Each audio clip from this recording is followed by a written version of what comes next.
buenas tardes. Tutora, pues te voy a mostrar dónde puedes como encontrar la parte que me dices que me hace falta en cuanto a la descripción de las actividades a realizar. Entonces acá tenemos en el blog, tenemos las entradas principales, el propósito de información, justificación, fundamentación, y tenemos acá en esta parte inferior tenemos estos dos ítems. Podemos clicar en entradas antiguas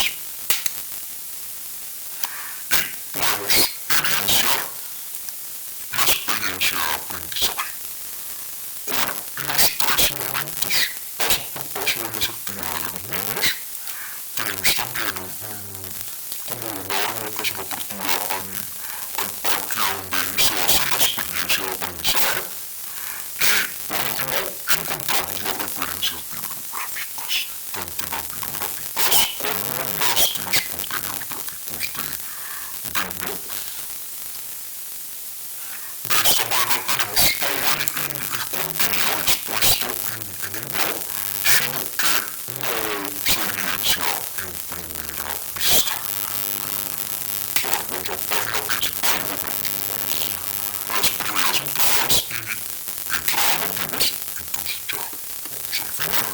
Lo que pasa es que este blog es blogger, pues puede descubrir que a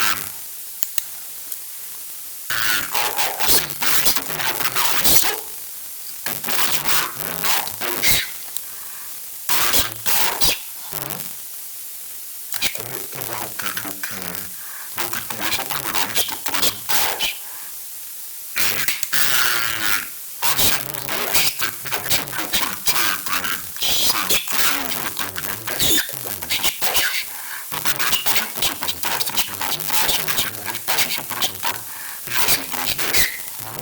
Son, en total, son seis entradas que no solicitas a la rúbrica, pero pues teniendo en cuenta que la primera entrada prácticamente es como el banner, como el nombre de iniciación o de bienvenida pues, de nuestro blog. Pues profe, pues te comento así como